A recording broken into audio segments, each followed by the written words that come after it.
নমস্কার, আমার আরও একটি ব্লগে আপনাদের সকলকে স্বাগত।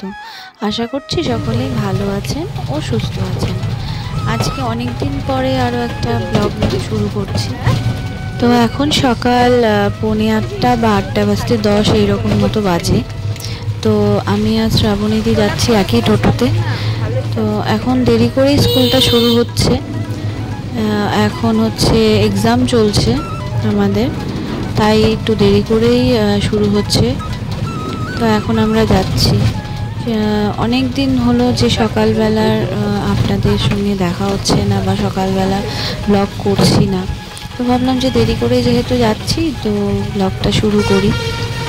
তো এই যে আমরা দুজনে মিলে যাচ্ছি, আর আজকে সারাটা সকাল থেকে সেই 4:30 থেকে বৃষ্টি শুরু হয়েছে, এখনও হয়েই চলছে। তো আমরা তার জন্যই টোটো করে যাচ্ছি, না হলে তো দুজনের দুই সারথি আছে, ওভাবেই যাই।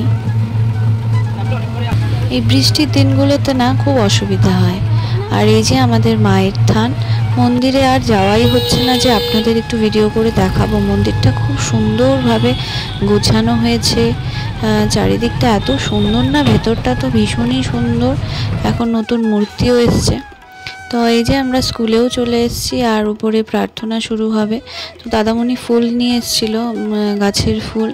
তো বলছিল এই যে আমাদের স্কুল চত্বর, তো খুব সুন্দর, এই যে এই পাশটা থেকে দেখতে খুব সুন্দর লাগে। তো এখন সবাই স্কুলে আসার টাইমও হয়েছে, ঠিক টাইমে বৃষ্টিটাও শুরু হয়ে যায়। আর এই যে আজকে না নিয়ে এসছে মাশরুম। তো অনেক দিন ধরেই ভাবছিলাম মাশরুম একদিন একটা রেসিপি করব। তো ভাবলাম যে আজকে যেহেতু নিয়ে এসছে তো আজকে বানিয়ে ফেলি।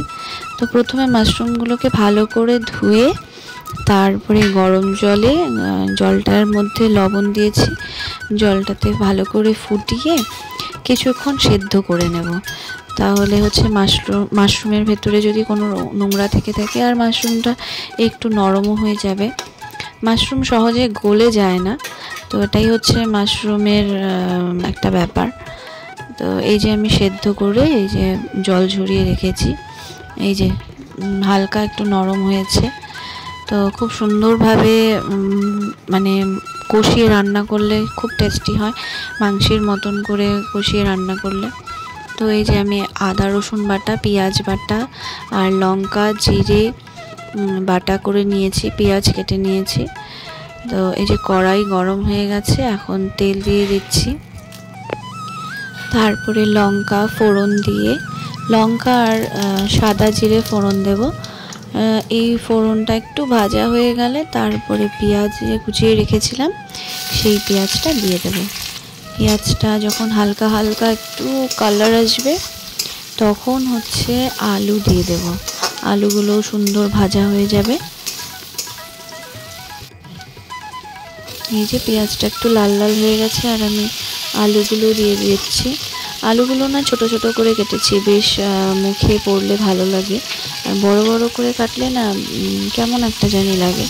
তো সুন্দর করে ছোট ছোট করে কেটেছি, যেমন হচ্ছে মেটে চচ্চড়ি হয়, ব্যাস ওই রকমই ভালো লাগে খেতে। তো পেঁয়াজগুলো ভাজা হয়ে গেছে, আলুও ভাজা হয়ে গেছে, ঠিক এই সময়টাতে আমি মাশরুমগুলো দিয়ে দেব।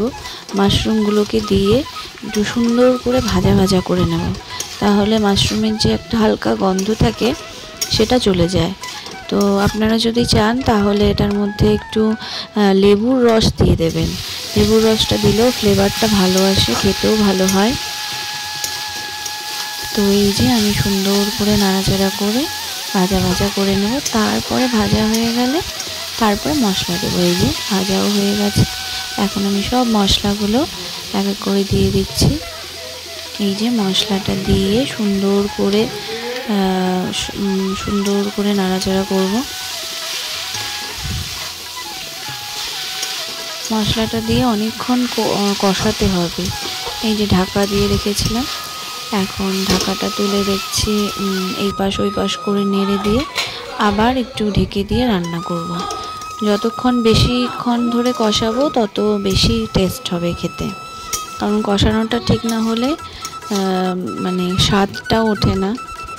তো এই যে ভালো করে কষে কষে এসছে, আর একটু কিছুক্ষণ কষাবো।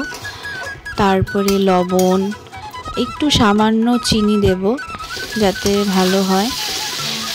যারা যারা চিনি খেতে চান না তাদের ব্যাপারটা আলাদা, কিন্তু আমাদের সব কিছুতেই, যেমন এই যে এইসব মাখা মাখা সবজিতে, নিরামিষ সবজিতে একটু চিনি দিই যাতে ভালো লাগে খেতে। তো এই যে কষে এসছে। আর এই মাশরুম কারিটা মাছ মাংসকেও হার মানিয়ে ফেলে, এত টেস্টি হয় খেতে।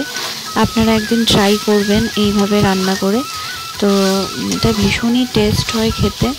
আর এটা না অনেকটা মেটে চচ্চড়ির মতন খেতে হয়, তো ভীষণই ভালো লাগে খেতে। আর এই যে এখন কষানো প্রায় কমপ্লিট। এখন জল গরম এই যে বসিয়েছি, গরম জলটা এখন দিয়ে দেব। ঝোলটা ফুটবে, তারপরে গরম মশলা দিয়ে নামিয়ে নেব। গরম মশলাটা আমি বেটেই রেখেছিলাম, একটু পরেই গরম মশলাটা দিয়ে দেব। এই যে এইভাবে করে সুন্দর করে একটু ফুটে আসবে। এই যে এখন ফুটে এসছে, আমি গরম মশলাও দিয়ে ফেলেছি। তো এখন কিছুক্ষণ ফুটবে এইভাবে, তারপরে নামিয়ে নেব। আর আমাদের মাশরুম কারি রেডি। আর এখন শুধু খাবার পালা। তাহলে আজকের মতন এটুকুই। ভালো লাগলে অবশ্যই লাইক, কমেন্ট, শেয়ার আর সাবস্ক্রাইব করতে ভুলবেন না।